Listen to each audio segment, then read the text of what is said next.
Hi everyone, welcome to this fun and easy class. We're going to be doing some heat embossing, we're going to be using some stones, Bix Media stones, and we're just going to create a fun double page layout. Okay, so I have been wanting to use this Mintay chipboard for the longest time, as well as this Celebrate paper. You can see here that I have created the background using those two wood grain papers. I changed it, you'll see throughout the video. Now I want to make these photo frames, these Polaroids, kind of the feature of the layout, and I'm getting all the ones cut out there. You've got to use your craft knife because it doesn't just pop out. That's a good thing and a bad thing. Because if it just pops out, it always looks horrible when it hangs in the shop, and when you have to cut it, you have to really cut it sometimes. Okay, I'm going to keep those insides to raise elements with, and you can see here I'm simply just kind of getting the layout as I thought I would do it.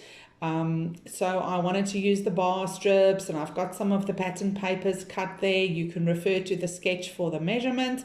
And now I'm looking at these papers and I'm wondering, what on earth should I cut out? Now I chose the little bubbles to die cut these and heat emboss them with sparkle embossing powder, because after all, the ocean does have a sparkle. Now your circles are cut from a paper that had, I think, it's little seagulls on, so it has a little bit of contrast, and you can see how beautiful that is. So I heat embossed all the circle elements that I had. I cut 3. I think you've got more than 3. If you don't, 3 is enough. And you can see I'm heat embossing that. I just love sparkle embossing powder. It's probably one of my favorites. And then I invested in a new tool, the Tim Holtz Glass Travel Media Mat.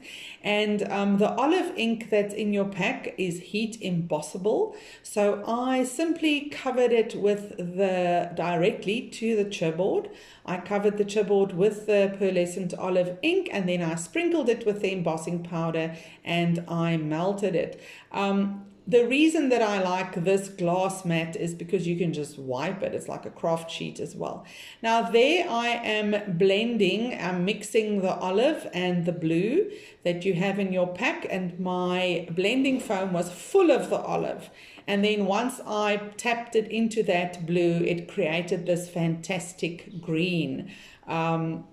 So that just happened by chance. I did not plan that. Okay, but I'm actually thrilled that that did happen. Now with the blue, I wanted to kind of create a mottled effect.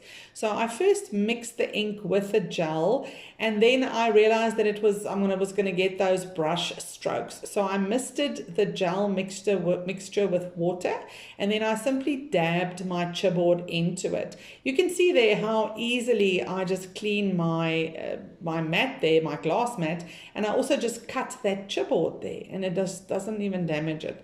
So I really, really love my glass mat board. Okay, so I am now going to cover this with the embossing powder, and I'm going to melt the blue one as well. Just wait till it is completely dry, otherwise you will get some of that gel and ink mixture on your embossing pad, which in this case you would never get off because it's got that gel. So there you can see I'm inking what I fussy cut. Now you will see those splotches on the background, the wood grain. I cut that piece of the video out because I didn't like it. It looked like vomit to me in real life, but now that I'm looking at it on the video, it's not too bad. Okay, but in real life it was ugly. There you can see I flipped it around, and then I realized that I wanted a darker one as well, a frame. So I just grabbed, I think it's gingerbread that I have. You can use whatever color you have. Now the great thing with the Verso, the dewdrop inks, is that when they're wet enough, except for the Memento, they are heat embossable. And I also just dab it directly onto my element because then it stays nice and wet. So you can see there I'm fiddling around with the placing of the elements and deciding where I want what. I'm also inking the edges of everything just to kind of bring it together. Even on the embossed elements, because it's a Versamagic ink, you can ink the edges. Just remember that it does stay wet quite a bit. Now, because I had those two sheets joined, you can see there on the left and right edge, when I pulled off the masking tape, it made those white splotches. I just took my sanding block and I just sanded kind of the top and the bottom just to get that distressed look. Now I'm simply applying my Tombow to all my elements, and I'm going to let that become tacky so that, you know, if I need to reposition something, I can. There's that chipboard that I cut from the insides, using it to raise those elements on the right hand side. And I'm realizing these days that I need to kind of lean over my layouts a little bit more, because I stand and scrap at a height, and it's like if I don't, I just glue the thing skew. I don't know, I'm really getting older.